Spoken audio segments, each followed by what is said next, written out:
Welcome to Livestream Stars. I'm Ross Brand. This is the show where we feature talented broadcasters delivering high quality content across live stream platforms.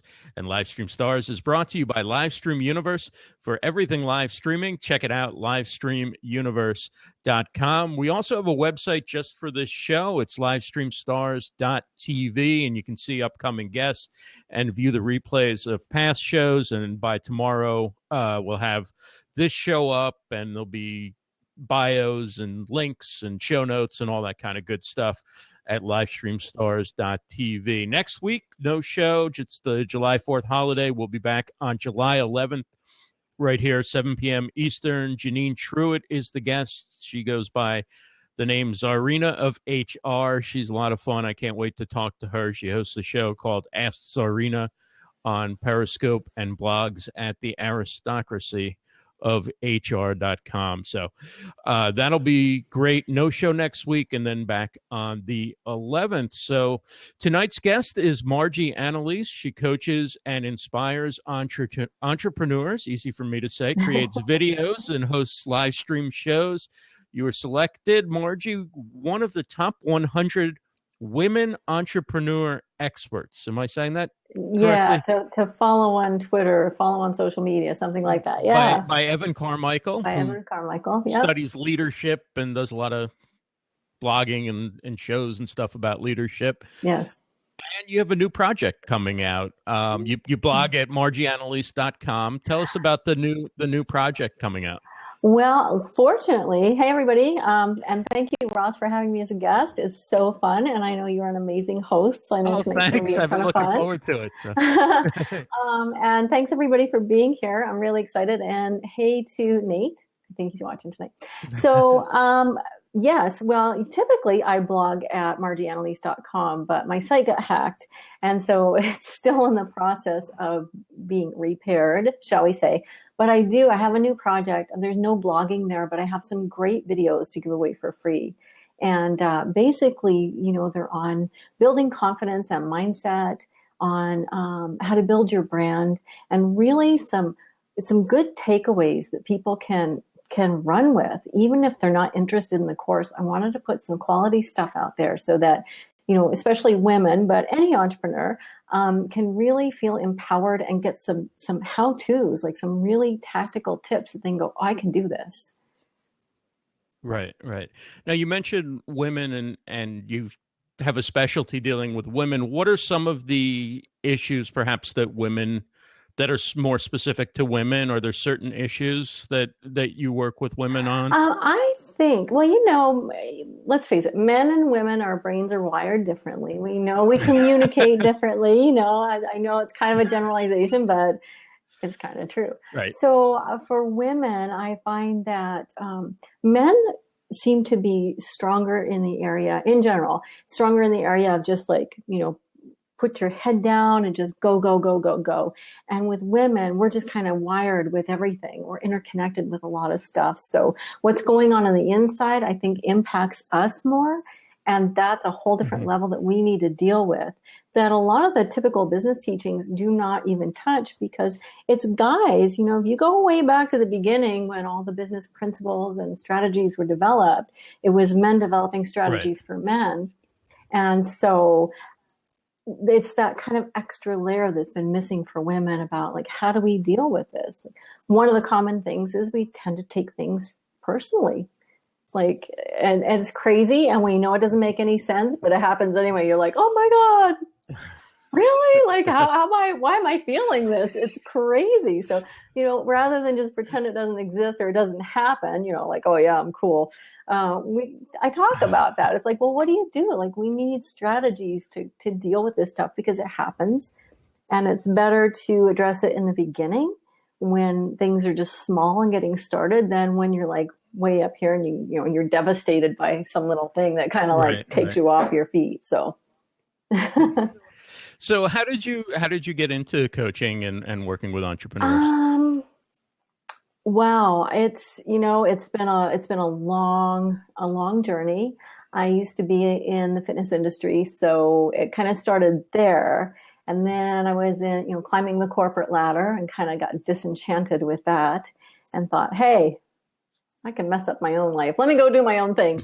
So if I'm gonna mess up, if anybody's gonna mess up my life, it'll be me, right? I can make it or break it. So Right.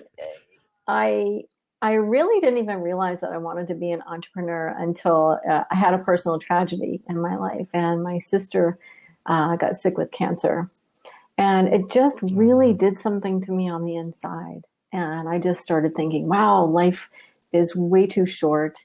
And what are we doing? What am I doing? And I really started asking myself those hard questions, like going beyond the surface that we usually live at. And I know what that journey was like for me. And I know that I had had jobs that I hated, like, hated. And I saw a lot of other women who were super talented, who had so much to give, and they were stuck in these places where they hated their life and they hated their job, and they weren't able to contribute. Like, they had so much, and they were just kind of boxed up and just put over there and said, no, just do what you're supposed to, do what we're paying you to do. And I really developed a heart to help people, just, to women, just to like get out of that place and just walk in their gift and do stuff that they just love doing, because life's too short not to. Wow. Wow. And so you use video in your business. I know you had a post about how to be more comfortable on video, and so talk about how you got into using video, because it's something a lot of people, myself included, have hesitated to do. Really? In fact, if Blab never came along, I probably wouldn't have ever gotten on video. It's only because I liked the talk show thing, and it kind of reminded me of radio, that I started doing shows on Blab. Well, you seem like you're pretty relaxed, so that's good. That's good. Yeah. It's tough. Video is vulnerable, and I think that a lot of people don't like to see themselves on video. Sorry, and I was one of them. I used to hate looking at pictures of myself, but I felt there came a point many years ago where I felt like I wasn't communicating very well. And I thought, you know what? The only way for me to really see is I'm going to videotape myself. I know it sounds kind of weird, but I thought I want to see, like, what do people see when they see me, and what do people hear when they hear me? Because at that time, I think I was still in management. Well, how can I improve? And I was flabbergasted. I inside, I just felt like I was like, rah. And here I was on the video, like, and I'm like, oh my, you kidding me? So inside you were like, yeah, and you came across on the. Now, was that because you were conscious that you were recording, do you think? Or you think that was I think it was really me. And I was like, oh my gosh. And I rolled my eyes all the time. And I still use my hands all the time. Can't help that. But I thought great. It was really eye-opening, because we don't often think about how we communicate or how we present ourselves. And especially as my journey went on, and, you think about your visual branding and that kind of thing, it's so important. And, when we all start, we're mortified. We're mortified to be on video. We're mortified to watch ourselves. We're like, oh, it's like watching one of the horror shows. You're like, oh. But you just have to get comfortable in your own skin. And the more you do it, the more relaxed you become and the more natural it becomes. So it just, you don't even know. Something happens at some point and it just switches, and that's it. Mm-hmm. How long does it take most people that you've observed, like, to where they really get comfortable with it? It really depends on how much they're willing to do it and how much they want to do it. And so everybody's different. Some people take a long time to reach the comfort level, and other people are just like, oh, you know what? I'm just going to do it. And they just jump in and they get it done. But I think it's a really natural progression too, that something just happens at some point. If you do it often enough, something just happens and you forget, you forget that the camera's on, or you just get disassociated from it and you just feel more natural and more comfortable. So now you were doing scripted, or I don't know if you'd say scripted, but you're doing videos that you were recording and then posting onto YouTube. Nick asks, when you started to go live, was that before I get the next question, was that with live streaming? Was that with like Blab and that kind of thing? Or had you been doing like live videos before? before you started doing the show on Blab? I just did like straight on videos with iMovie, pretty much is how it was, because Blab wasn't around. There were really not any accessible or, free live streaming things going on at that time. So it was just all like, capture the video, edit the crap out of it because you're like, making all these faces and stuff. But, that's, that's a good way to start because it's a controlled environment and you can allow yourself to get more comfortable with it before you're like live. So Nick asks, what's the most important aspect to going live with video? Wow, that's a good question for you, Ross. That's a good. I think. What is the most important aspect? There's a lot. I think. Just having that comfort level, being able to just relax and be yourself. Lighting, right? That's an important one too. Making sure you've got the equipment that you need and that you're just not nervous. You can just chill out and be yourself. And yeah, I think that's super important. Right. I think one of the more underrated aspects is actually the audio. If you're doing shows like this, because people will be doing other things while they're listening, whatever. So as long as the audio is good, they can put up with other things with video, but it's kind of hard. If they have trouble hearing, then there's not a lot of point in listening to a talk show, right? Like maybe if you're watching a sporting event or something and you have trouble hearing, you can still watch the game, but it's kind of tough when it's, all revolves around the conversation. Shane asks, how do you stay consistent with video?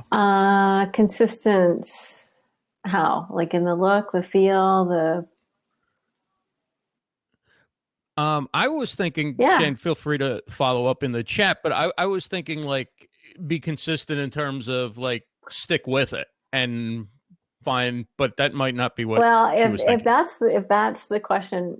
With sticking with it, with it. I wish people could hop on. Oh, I missed that part of that blab, but that people could hop on and ask questions. Be nice to see you guys.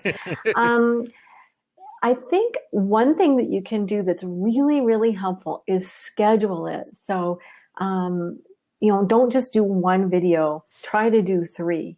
And that way you have them in the head so that you can be more consistent with getting them out there. If you just do one-offs, then say you're sick one week or you want to go on vacation, then you're kind of behind the 8 ball. So it's a lot better if you can just dedicate a chunk of time, because videos are short nowadays anyway. People don't have the attention span. So, just go ahead, try to get 3, 4, 5 done if you can. Squeeze them out, get them done. And then, you're kind of set. So I think that's a really, really important thing. Just being prepared that way is really important and helpful. Yeah, I kind of take the same approach with live video, live streaming and stuff. I make a schedule probably too far ahead at this point, but I schedule it so that I'm like forced to show up here every Monday and do this. And I enjoy it. So it's not like it's a chore, but if you don't schedule things and you don't say like, okay, tell somebody else that I'm going to be here at this time, then when you don't feel like it that day or something else comes along. But like once I have this scheduled every Monday, I mean, unless something really big comes along, I'm going to be here every Monday doing this. Except next week on July 4th. Week off. Nate asks, if you don't have the right equipment, do you wait till you do or continue? Not sure what the right, if by best equipment, no, none of us have, very few of us. Maybe Margie in the chat has a TriCaster to switch scenes and stuff like that. But everybody else is pretty much doing the best they can with what they have. Even those of us, like I bought Wirecast, which allows me to stream directly to Facebook. But there's 1,000 more things I could buy, from cameras to everything. So find a place to get started, and then as you figure out if you like doing it and what you're good at and what you enjoy doing and so forth, then I think then maybe start to invest in some equipment. Obviously, you need the basics, right? You need Wi-Fi or even better if you can plug in somewhere to an internet connection and you might need a microphone or a headset or something. But other than that, maybe you need a subscription to one of these sites.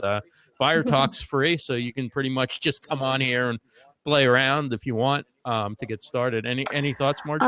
I think sometimes we can let waiting for, having something or being more ready. I think that can be a really dangerous thing, because then we just kind of put things on hold. So I say just get out there, use what you got, go for it. And then when you can, if you need other stuff, get it done, get it as you go. But the most important thing is to just take action and get out there and start, Nate. Right. So how much, Margie, do you deliver like video in your program? When you do programs and people are participants, is a lot of what they're interacting with or watching video, or is the video more like the introduction and then the content's in another form? I used to do a lot more audio just because I was still in the phase where when I did a video, I couldn't just talk. And so there was a lot of editing. And it's like, it's so time consuming. Editing is just huge. But now, yes, it's mostly video in shorter chunks so that people can just, I feel like there's more of a connection. I feel like even though it's video, when you're coaching people, there's more of a connection when they can see you. And then, of course, you can have the audio separate as well. But absolutely, it's video, shorter chunks, and then some like worksheets and things like that to help guide people through the process. Right. You have such a nice background there. Is that what you use when you do your videos, or is that set up? Did you set up the lighting? I'm just wondering, because you can tell I don't really do very much with lighting other than turn on the light when it gets on. Yeah, you know what? This room just kind of came together, and I'm like, what am I going to put behind me? Oh my goodness! And I just had to happen to have this table. That's some artwork that I did, and so yeah, it just kind of came together. So that's the way it is all the time. Yeah. Cool. And you're still using iMovie? I still use iMovie. Yep. Yeah. So. Wow.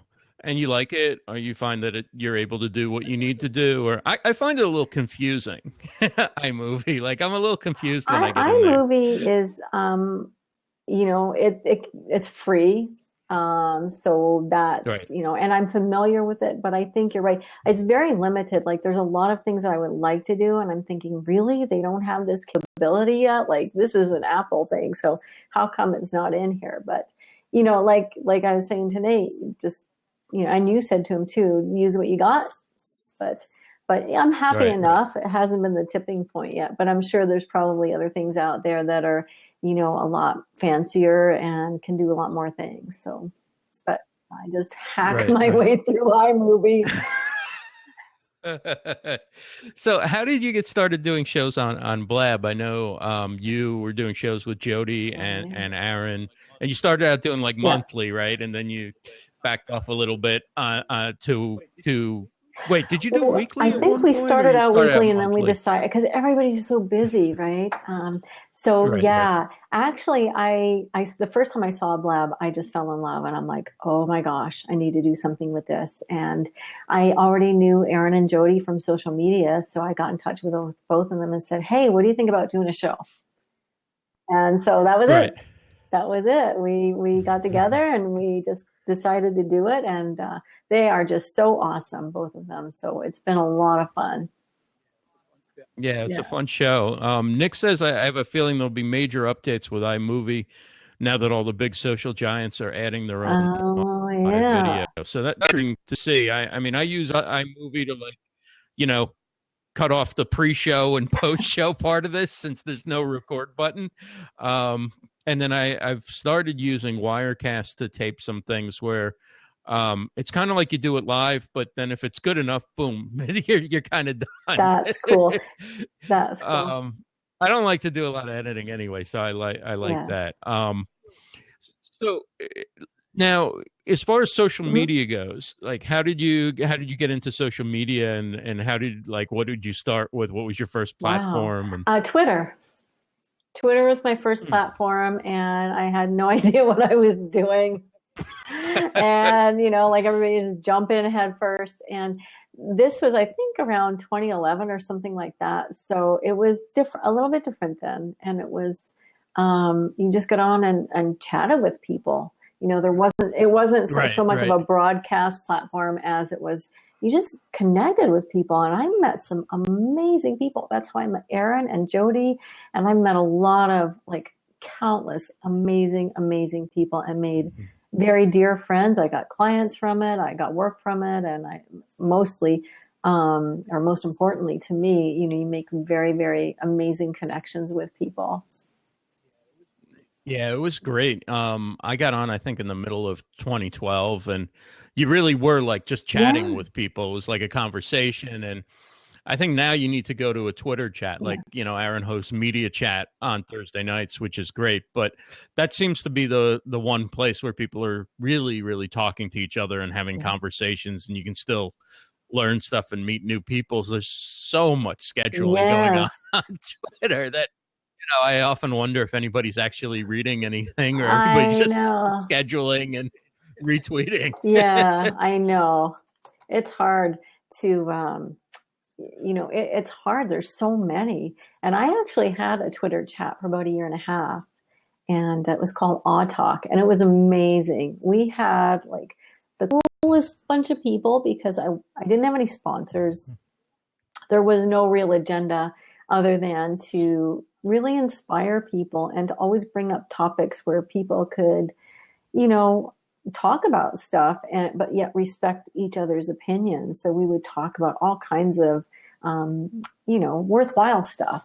And then some nights we just have social night. We're just, you know, pretending we're passing around drinks and beer and bacon and stuff like that. It was amazing. Yeah. Twitter chats are really awesome. If you get one, like Aaron's chat is just so awesome. Media Chat. I'm plugging for you, Aaron. And then Jody's, of course, College Cash. It's an institution. Aaron's chat, really. I mean, it's like, and then Jody's got a huge following on College Twitter. Cash. So 2 amazing chats. They've been around a long time, and you know that's because they're great. You know, that's because they're great. They're engaging. Jody's so knowledgeable about, you know, finances and financial aid and stuff like that for students. And Aaron's just Aaron. He's awesome, right? So, and he always has great guests, and so yeah, it's really good. So, what other platforms have you focused on? I reluctantly went to Facebook. I built my Twitter up, and then I'm like, I'm going to have to go to Facebook. So I'm on Facebook, also Pinterest. I know a lot of people say there's still a lot of good stuff going on there, but I haven't used it in some time. And Instagram, of course, because that's fun and easy. Yeah. I mean, and people actually look at what you do on Instagram more so than, you know, some of the other channels. And I think it's easy for people to kind of engage, right? Like you don't have to write a soliloquy, you know, beneath somebody's post or whatever. You can just go tap or tap or whatever it is, and then you're done.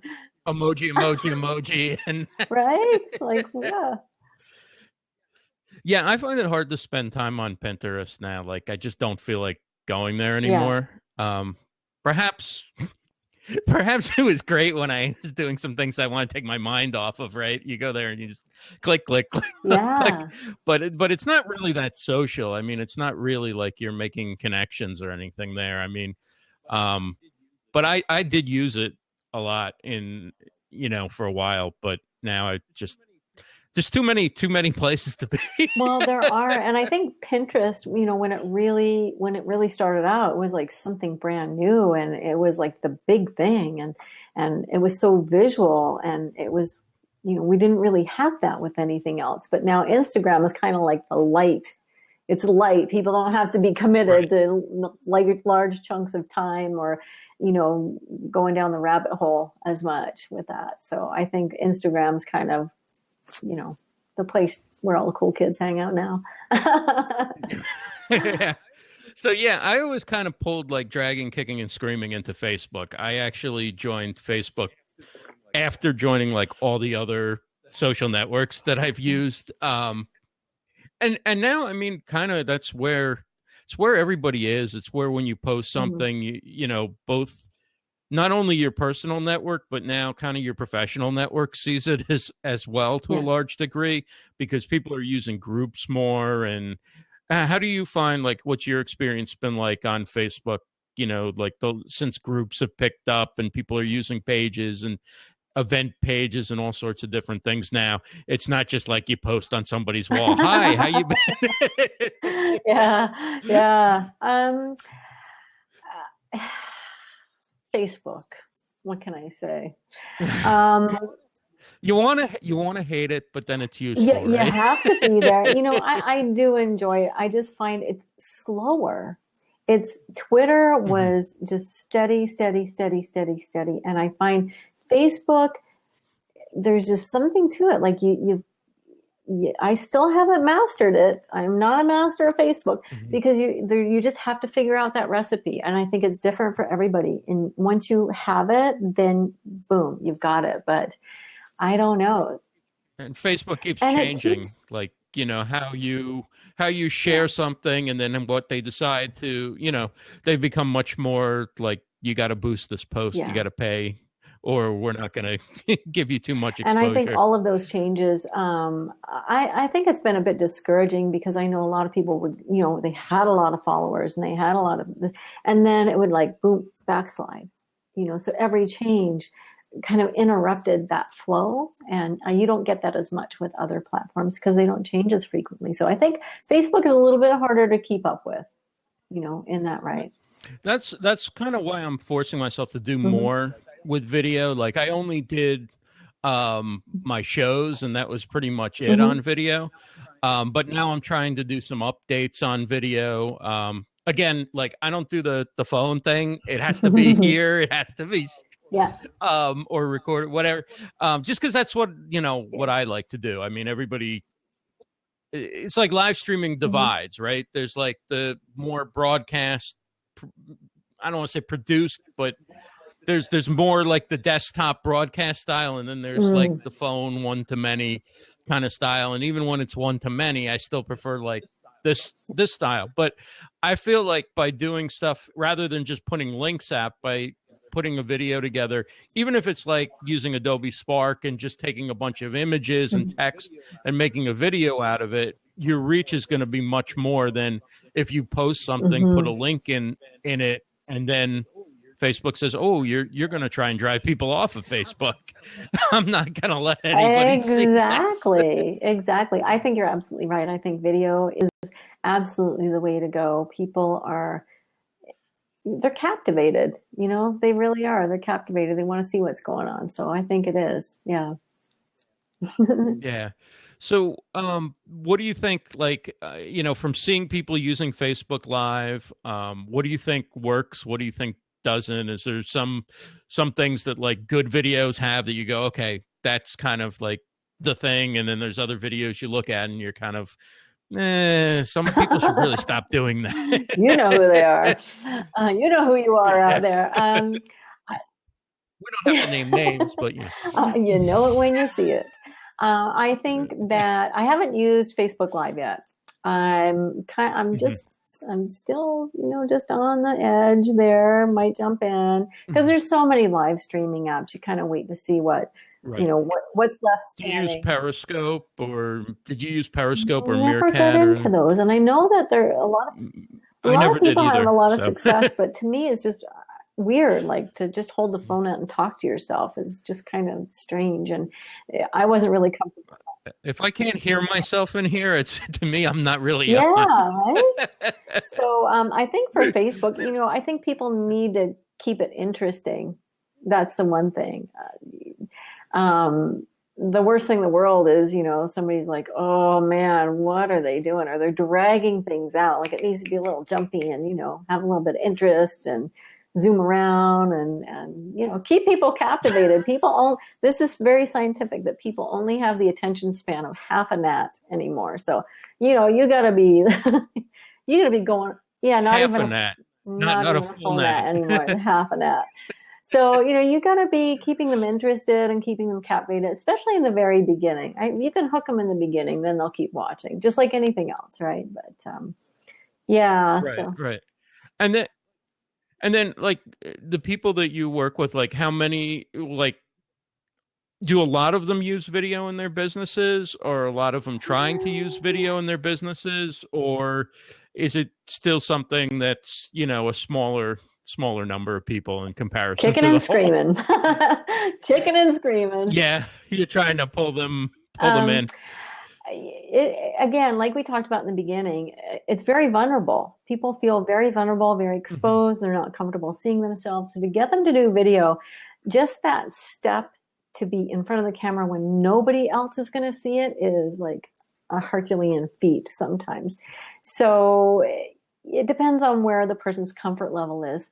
One of the things that I teach people is how to put together a program. You know, how do you develop your own program? And video really is the way to go. So that's something that I encourage people to just start right away. Get that comfort level going, because video it's the driving force, and live streaming is, you know, it's the next step. It's the next generation of it, and that's where we're Right, going more right. and more. So, like, a good program would have a mix, right? You would use live streaming maybe to interact Yes. with the participants, but you'd use video, like more recorded video, to deliver at least some parts of what you're teaching, what you're Yeah. instructing, what you're delivering, what the people are looking for, right? So you have some stuff that's recorded, and some you need a mix, Yes. right? Oh, thanks, Nick. Nice to have you here. Absolutely, because people learn differently, right? Some are kinesthetic, some are auditory, some are visual. So I think it's good to reach people at every different level, to have the video. You can always detach the audio. I'm still perfecting that. So they can have the audio just to listen. You know, they don't have to be in front of the computer to do that. Then you've got the written word, and then you've got live stream or some type of, you know, even Skype, where you can interact with people on a real-time basis. And I think that's so important. Mm-hmm. So I think having, like you say, having the mix is important, because not everybody wants to sit in front of the computer and watch video all the time, or not everybody wants to just have audio. They need to see the visual as well. So, yeah. Right, right. And are a lot of the people that you work with, are they solopreneurs? Are they all different kinds of business people, or it's a lot of people are solopreneurs Yeah. now? Everybody's a consultant in our current economy, right? I do work. Even if you work for a company, you better have that mindset, right? Exactly. Especially in this economy, I think, you know, this is an opportunity for a lot of people to go, you know what, I hated that job. I just want to get out there and do what I really know I'm meant to do. So that's the exciting part. But yeah, a lot of solopreneurs for sure. That's where my heart is, to help the people that, you know, I love working with coaches, and I love working with creative people that don't have any knowledge of business, because it's not their thing, right? So that's where I bring in, you know, the confidence building and the mindset. And how do you start your business online? When I started, oh my God, I wasted a whole year, you know, because you don't know what to do first. So solopreneurs really, really need that support, especially at the very beginning level, where they're like, I want to do this. Can I? And how do I start? So. Right.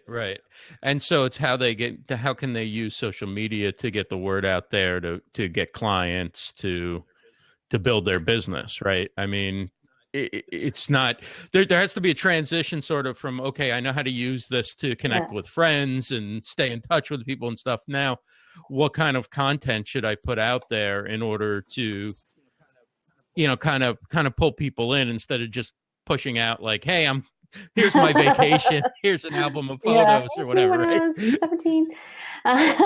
Actually, the funny thing is, I don't teach a lot about social media, which is really funny, because I love social media. But what I teach is like the marketing and branding. So I teach people about, you know, finding the hungry audience and matching up your passion. Is there somebody out there that's going to buy it? And how do you stand out uniquely? Because there's a gazillion people doing everything these days. So how do you position yourself in a way where people are going to go, I like her, I want to work with her? You know, so those are really important things. Those basic, you know, how do I get this started? And what do I do? Like, and I think it's the brand is really the beginning step, along with that confidence building, with that mindset, so that you know, embrace being a business owner. That takes a lot of time for a lot of people to even say, yeah, I have a business. You know, that's how I was in the beginning. Like, Yeah, kind of like that. And so obviously, like with solopreneurs and creatives and people like that, the brand is largely their personal Mhm. brand, right? Exactly, exactly. And I think the trap that a lot of people fall into, and I did too, I mean, you don't know, is that you look around, you see other people in your industry, and even on a subconscious level, you start modeling them because you don't know how to be yourself yet. You don't know what your strengths are, Right, right. and you know, letting your personality out isn't as easy as it sounds. So, Can you share a couple of tips for doing that? uh, I think If not, don't.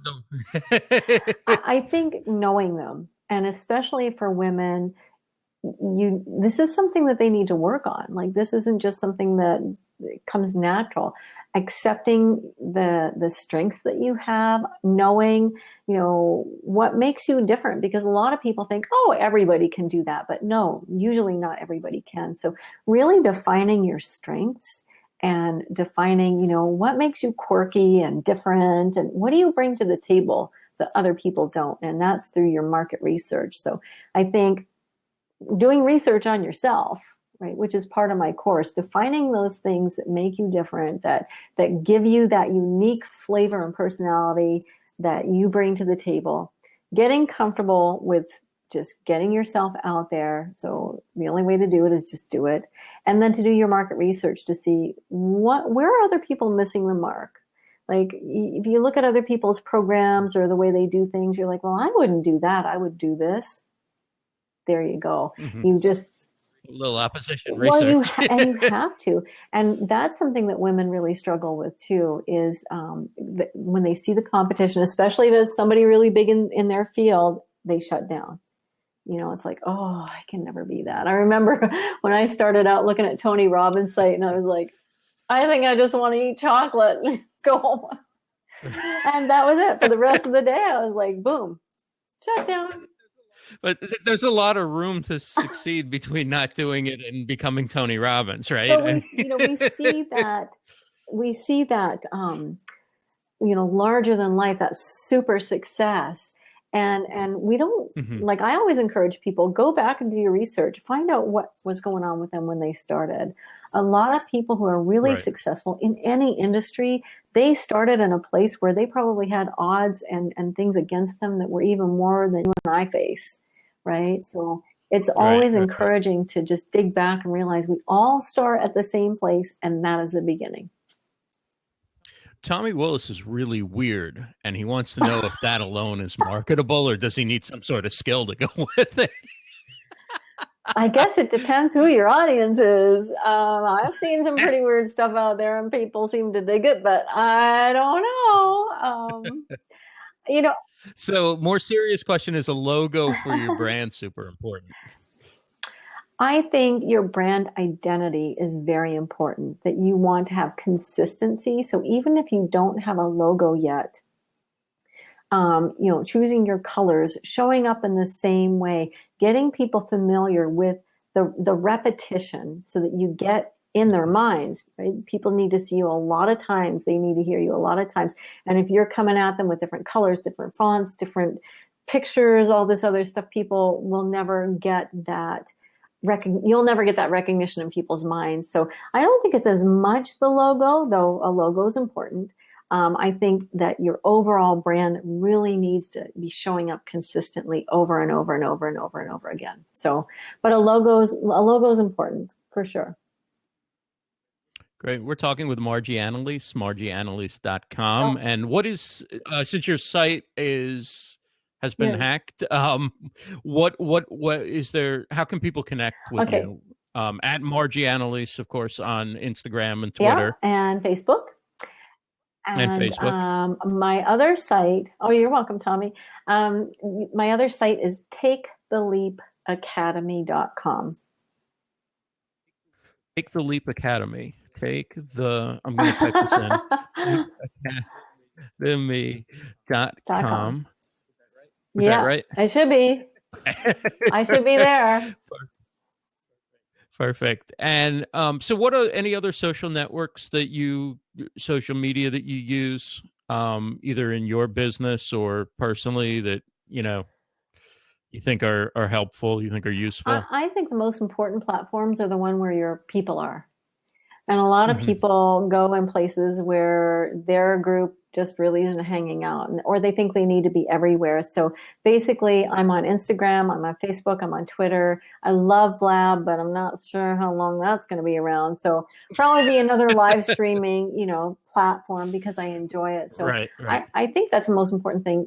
Keep it to a pool that's manageable, right? Because you can just get totally right. burned out, and where your people are so that they can, you can show up where your tribe is.